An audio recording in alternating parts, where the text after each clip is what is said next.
ಶ್ರೀ ಗುರುಭ್ಯೋ ನಮಃ. ಹರಿ ಓಂ. ಆತ್ಮೀಯರಿಗೆಲ್ಲ ನಮಸ್ಕಾರಗಳು. ಹರೇ ರಾಮ.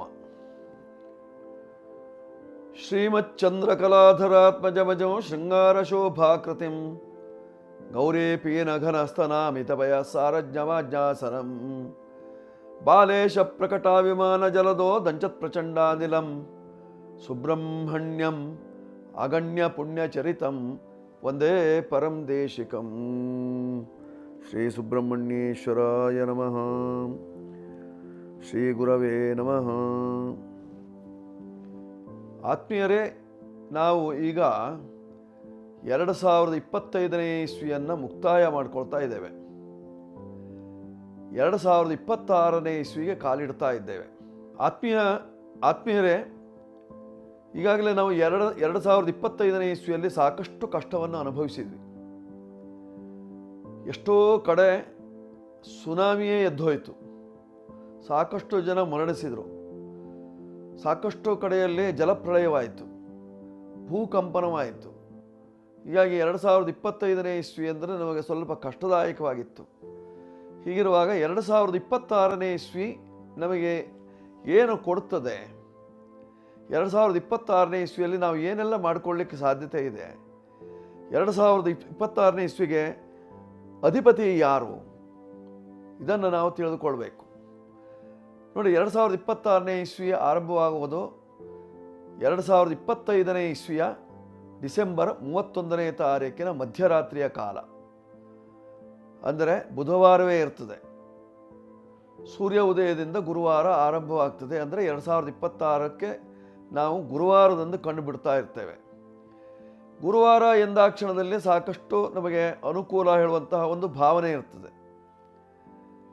ಆದರೆ ಗ್ರಹಗಳ ಸ್ಥಿತಿಯ ಮೇಲೆ ಎಲ್ಲವೂ ಸಹಿತವಾಗಿ ನಿಂತಿರತಕ್ಕಂತಹದ್ದು. ನಮಗೆ 1/1/2026 ಇದನ್ನು ನಾವು ಒಟ್ಟು ಸೇರಿಸಿದಾಗ 3 ನಾಮವೇ. ಯಾಕೆ ಎಂದರೆ 1ನೇ ಸಂಖ್ಯೆ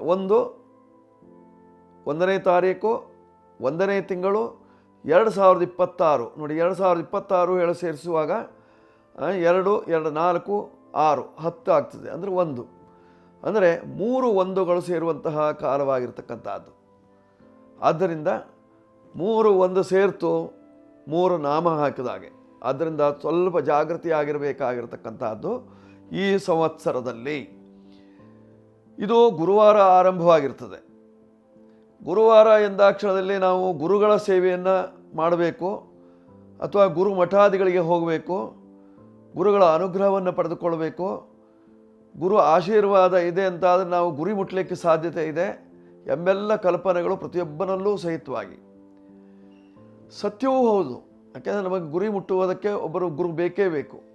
ನಮಗೆ ಜ್ಞಾನವು ಪಡೆದುಕೊಳ್ಳಬೇಕು ಅಂದರೆ ಅದಕ್ಕೊಂದು ಮಾರ್ಗದರ್ಶನ ಬೇಕು. ಆ ಮಾರ್ಗದರ್ಶನವನ್ನು ಪಡೆದುಕೊಳ್ಳುವುದು ಗುರುವಿನಲ್ಲಿ. ಗುರುವಾರ ದಿವಸವೇ 2026 ಆರಂಭ ಅಂತಾದಾಗ ಗುರುವಿನ ಅನುಗ್ರಹ ನಮಗೆ ಅತ್ಯಂತ ಸುಖದಾಯಕವಾಗಿರ್ತಕ್ಕಂಥದ್ದು. ಇದು ಕೃತ್ತಿಕಾ ನಕ್ಷತ್ರದಲ್ಲಿ ಬಂದಿದೆ 2026ನೇ ಇಸ್ವಿ ಆರಂಭವಾಗಿರ್ತಕ್ಕಂಥದ್ದು. ಕೃತ್ತಿಕಾ ನಕ್ಷತ್ರಂ ಅಗ್ನಿರ್ದೇವತಾ, ಅಗ್ನಿಯೇ ಅಧಿದೇವತೆಯಾಗಿದ್ದಾನೆ ಅಂದಾಗ ಈ ವರ್ಷದಲ್ಲೂ 2026ನೇ ಇಸ್ವಿಯಲ್ಲೂ ಸಹಿತವಾಗಿ ತುಂಬ ಅವಘಡಗಳು ಉಂಟಾಗುವಂತಹ ಸಾಧ್ಯತೆ ಇರತಕ್ಕಂಥದ್ದು. ಕೆಲವು ಕಡೆ ಅಗ್ನಿಗಳ ದುರಂತಗಳು, ಕೆಲವರಿಗೆ ಜೀವನೋಪಾಯಕ್ಕೆ ಕಷ್ಟವಾಗುವಂತಹದ್ದು, ಕೆಲವರಂತೂ ಸಾಕಷ್ಟು ತೊಂದರೆಯನ್ನು ನೀರಿನಿಂದ ಅನುಭವಿಸಬೇಕಾಗ್ತದೆ.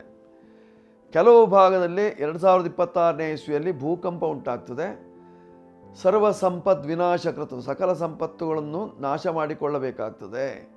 ಅಂದರೆ ದುಡಿದದ್ದೆಲ್ಲ ನೀರು ಪಾಲಾಗುವಂತಹ ಸಾಧ್ಯತೆ ಇರತಕ್ಕಂಥದ್ದು, ಅಥವಾ ಜನರ ಪಾಲಾಗುವಂತಹ ಸಾಧ್ಯತೆ ಇದೆ. ಒಟ್ಟಾರೆ ಸಾಕಷ್ಟು ತೊಂದರೆಗಳು 2026ನೇ ಇಸ್ವಿಯಲ್ಲಿದೆ. ಜನರಲ್ಲೇ ಕಿತ್ತಾಟಗಳು ಜಾಸ್ತಿ ಆಗ್ತದೆ. ಅದರಲ್ಲೂ ರಾಜಕೀಯದಲ್ಲಂತೂ ತುಂಬ ಘರ್ಷಣೆಗಳು.